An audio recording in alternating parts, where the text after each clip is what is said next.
우리나라 최고의 높이와 피지컬을 자랑했던 종합격투기 선수 최용만. 지금은 다소 안타까운 비아냥을 때때로 듣기는 하지만 분명 그에게도 피지컬로 찍어 누르는 전성기가 있었죠. 최용만의 엄청난 키 때문에 격투기를 할 때마다 마치 상대방 선수들은 아이처럼 보이기 일쑤였는데요. 자신보다 작은 선수들에게 펀치를 하는 모습이 마치 아이에게 꿀밤을 때리는 듯 하다고 하여 붙은 핵꿀밤이란 별명은 218cm에 165kg라는 무지막지한 피지컬을 가진 최용만에게만 붙을 수 있던 별명이었죠. 그는 씨름 선수 출신으로서 최정상을 찍었던 선수로 테크노 골리앗이라는 별명으로 매우 유명했죠. 하지만 씨름판이 폭망하고 난 뒤 피지컬을 앞세운 최용만은 K1으로 전향하게 됩니다. 당시에 K1은 엄청난 인기를 구가하고 있던 격투기 단체로서 국내만이 아니라 해외에서도 그 주목도가 남달랐습니다. 그리고 최용만은 등장하는 순간부터 엄청난 주목을 끌었는데요. 일단 씨름이라는 특이한 베이스를 가지고 있는 것도 특별했지만 피지컬 자체가 당시 격투기에서 볼 수 없었던 어마어마함을 자랑했죠. 밥샷마저도 작아 보일 정도였으니까요. 최용만의 데뷔는 상당히 좋았습니다.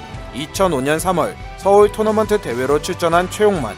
여기서 우승을 하게 되면서 아시아 챔피언으로 단숨에 올라갔기 때문에 사람들의 반응이 상당히 신선하다는 반응이었죠. 특히 당시에 최용만의 핵꿀밤과 더불어 엄청난 피지컬에서 나오는 니킥은 일반인은 스치기만 해도 사망일 것 같았죠. 그리고 2005년 6월에는 프로 레슬러 출신인 그린벨의 톰 하워드를 1라운드 만에 니킥으로 떡시신시킵니다. 톰 하워드는 이때 최용만 니킥 한 방에 뚝배기가 깨져서 피가 철철 났었죠.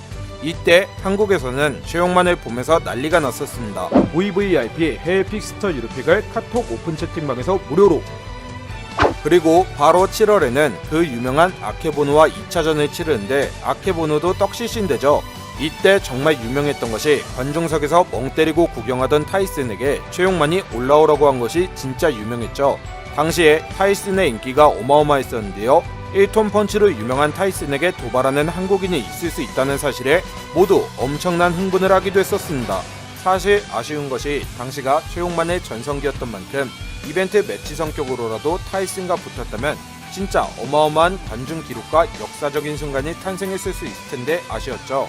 당시에 타이슨은 전성기가 한참 지났기 때문에 종합 격투기 룰로 한다면 최용만이 상당히 유리했거든요.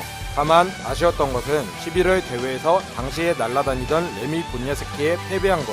레미 본야스키는 철저한 아웃파이팅으로 최용만에게 유효타만 넣으면서 결국 판정승을 가져갑니다. 최용만이 이때 조금만 더 스피드가 있었다면 막아도 쭉쭉 밀려나는 165kg의 피지컬의 펀치로 레미 본야스키를 잡을 수도 있었지 않았을까 생각이 들었죠.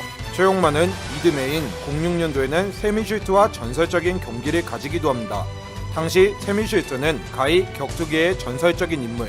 사실 솔직히 말해서 세미슈트와 판정까지 가서 최용만이 이기기는 했지만 세미슈트가 사실상 홈 어드밴테이지로 패배했다는 것이 전통적인 의견이죠. 그 이후 아케보노를 또 한 번 떡시신시킨 최용만은 제롬르 벤너와 경기를 펼치면서 판정까지 가는 기염을 터뜨리기도 하죠. 당시 제롬르 벤너는 엄청난 거물, 최용만의 피지컬은 이렇게 특수하다고 할 정도로 최고의 격투기 거물들조차 힘겨워했습니다. 그 이후 마이티 모에게 생애 첫 KO를 당한 최용만은 재정비를 통해 MMA계에도 진출하게 되는데요. 바비 올로건을 상대로 11초 만에 떡시신을 시켜버리고 07년 12월에 엄청난 경기를 펼치게 되는데요. 바로 격투기의 황제라 칭송받던 호두르와 경기였습니다. 이때 경기를 보면 스피드나 그라운드 기술 등에서 단연코 호두르가 압승할 것이라는 의견이 많았지만 최용만이 상당한 선전을 합니다. 결국 안바에 의해 패하고는 말았지만 실은 기반의 신체 밸런스와 압도적인 피지컬에 있어서는 호도로도 무시하지 못할 만큼 강점이 있었죠. 다만 그 이후로 계속 패배를 하게 되면서 로드 FC 등으로 전향을 하긴 했지만 정말 많은 패배를 기록하고 말게 됩니다. 최용만은 피지컬적으로 전성기 때는 그래도 상대하기 까다로운 선수였지만 뇌종양 수술을 하는 등의 이유로 급격하게 다소 느렸던 스피드가 더 하락하면서 거의 격투기 선수로서는 능력을 잃게 되었죠.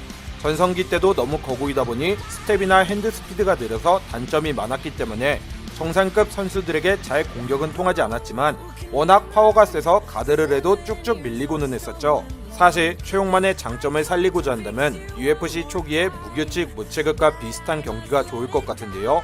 한때 예능에서 보여줬던 그의 손가락 힘이 워낙 어마무시했기 때문에 그런 손가락 힘을 100% 활용할 수 있는 글러브 없는 맷지가 의외로 맷집이 강하고 느린 최용만에게 유리했을지도 모르죠. 한때 정점의 선수들과 한 번씩은 다 겨뤄봤던 최용만. 지금은 예능적인 모습이 강하지만 그에게도 정말 힘 하나만큼은 끝내주던 전성기 시절이 있었기에 가끔은 그 시절이 그리워지기도 하는 것 같습니다.